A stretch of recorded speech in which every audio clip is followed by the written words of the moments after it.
नमस्कार। आप सभी का एक बार फिर से स्वागत है हमारे चैनल चेतना पथ में। आप सभी को अखंड सौभाग्य के पावन पर्व करवा चौथ की हार्दिक शुभकामनाएं। आज हम आप सभी के लिए करवा चौथ की बहुत ही सुंदर और पावन कथा लेकर आए हैं। करवा चौथ का व्रत एक ऐसा व्रत है जो हर सुहागन महिलाओं के लिए सबसे पवित्र और महत्वपूर्ण माना गया है। यह व्रत सुहागन महिलाएं अपने पति की लंबी आयु और अच्छे स्वास्थ्य की कामना से करती हैं। तो आइए शुरू करते हैं करवा चौथ व्रत की पावन कथा।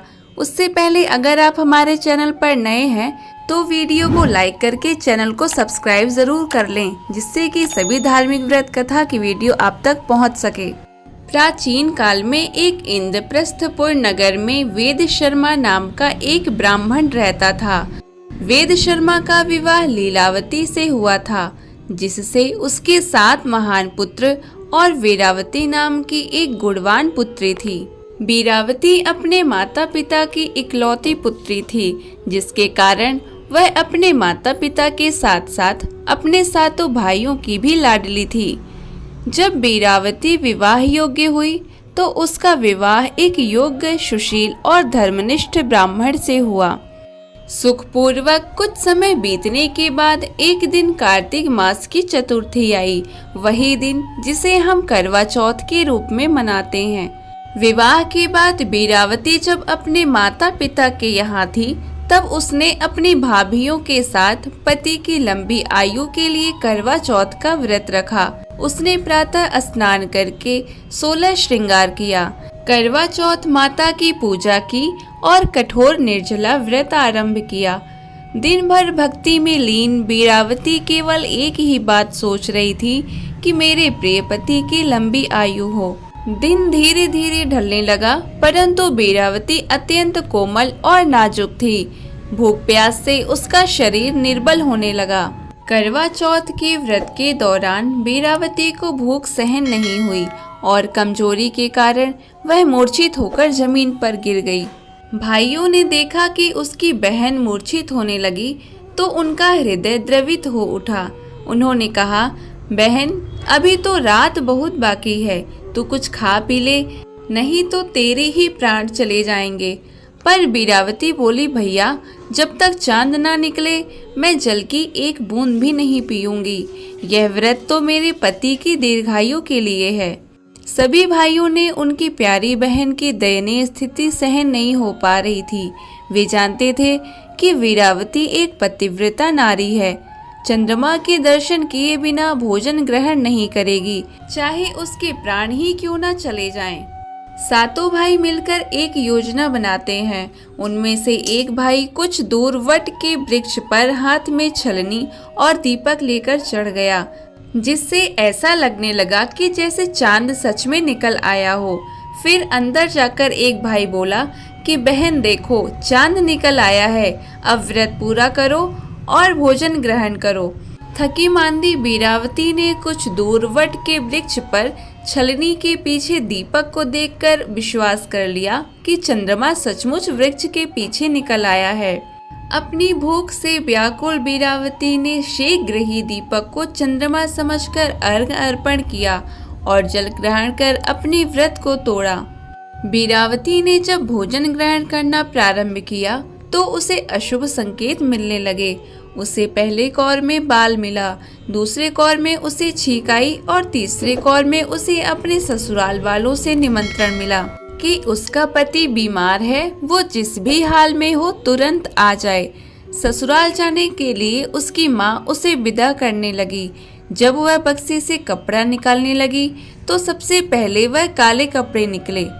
दूसरी बार जब निकालने लगी तो सब सफेद कपड़े निकलने लगे।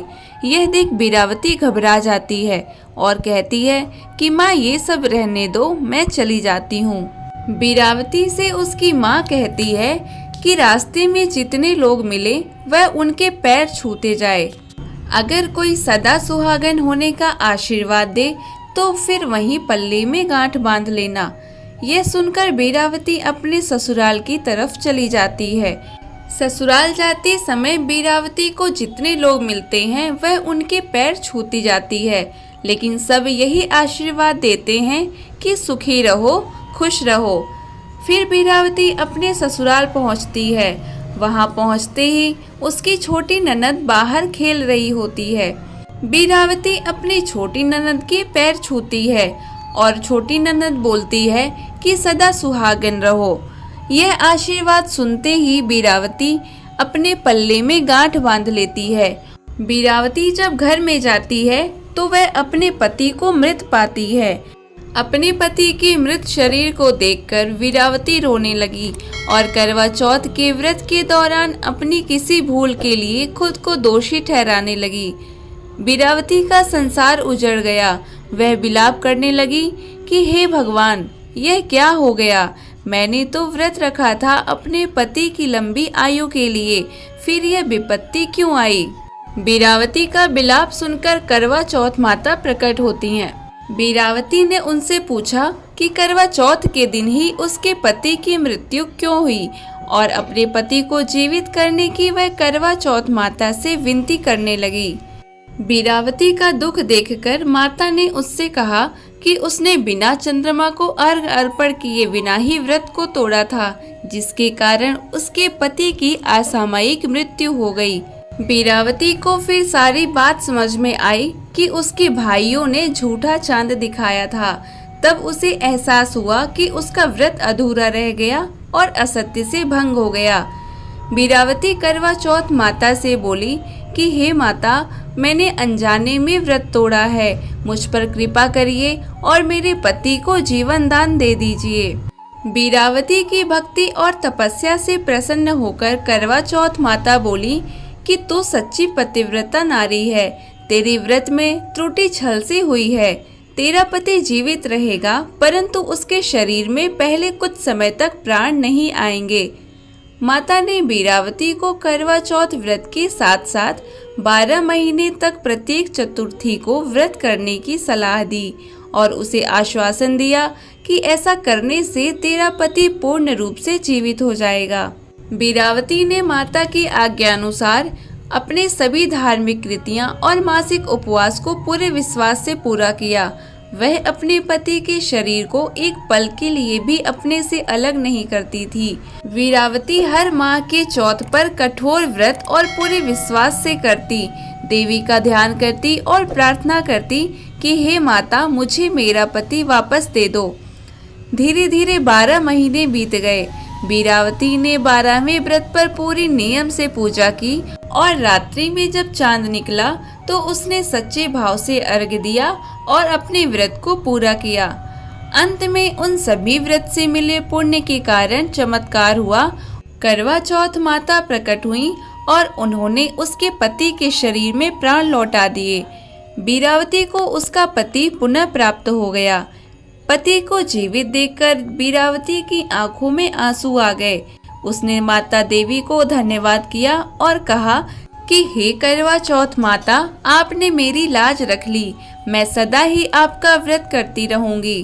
तब करवा चौथ माता ने कहा कि जो भी स्त्री श्रद्धा से यह व्रत करेगी और वह कथा सुनेगी, उसका पति दीर्घायु होगा और उसके जीवन में सदा सुख समृद्धि बनी रहेगी।